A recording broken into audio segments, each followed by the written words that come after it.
ஐயனார் துணை சீரியல் இன்னைக்கான எபிசோடில் நிலா வந்து கிச்சனில் நின்று சமைச்சிட்டு இருப்பாங்க. சோழனும் ஹெல்ப் பண்ணுறேன்னு சொல்லிட்டு தேவையில்லாத வேலையை தான் பார்த்துட்டு இருப்பாரு.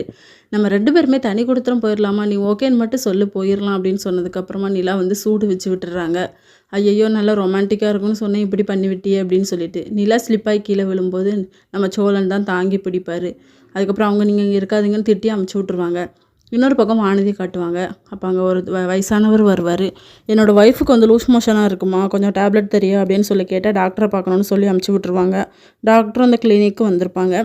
நல்லா பேசிக்கிட்டு இருப்பாங்க வானதிக்கிட்ட, நீங்கள் எப்போ ஸ்டடீஸ் முடிச்சிங்க அப்படின்னு சொல்லிட்டு அதேமாதிரி வானதியும் கொஸ்டின் கேட்டுட்ருப்பாங்க. இன்னொரு பக்கம் நடேசன் வந்து அவர் ஃப்ரெண்டுக்கிட்ட கால் பண்ணிக்கிட்டு பேசிகிட்டு இருப்பார். ஆடி மாதமாக இருக்கனால என் பொண்ணுக்கு வந்து இப்போ அலைன்ஸ் பார்க்கலாம், நெக்ஸ்ட் மந்த் பார்த்துக்கலாம் அப்படின்னு சொல்லிட்டு இதை நிலா கிட்டே சொல்லும்போது, எதுக்கு அங்கிள் இப்படி பண்ணுறாங்க அப்படின்னு சொல்லி கேட்டால், இப்போ கல்யாணம் பண்ணால் சித்திரையில் புள்ள பறக்கும்ல, வெயில் அதிகமாக இருக்கும்ல, அதனால தான் அப்படின்ட்டு. அதெல்லாம் ஒன்றும் தேவையில்லை, இப்போ மேட்ரிமோனி ஆப் இருக்குது, அது மூலிமா நம்ம இப்போ பார்த்தோன்னா ஆவணி மாதமே கல்யாணம் முடிச்சிடலாம் அப்படின்னு சொல்லி அட்வைஸ் கொடுக்குறாங்க. இன்னொரு பக்கம் சேரன் பல்லவன் 2 பேரும் வெயிட் பண்ணிகிட்டு இருக்காங்க சந்தாவை பார்க்குறதுக்காக. சந்தாவும் வந்துடுவாங்க. அவங்க வந்து சேரனோட தோளில் சாஞ்சு அழுதுகிட்ருப்பாங்க. எங்கள் மாமாவுக்கு என்ன கல்யாணம் பண்ணி கொடுக்குற மாதிரி தான் பேசிக்கிட்டு இருக்காங்க அப்படின்னு சொல்லிட்டு இதோட இன்னைக்கான எபிசோட் முடியுது.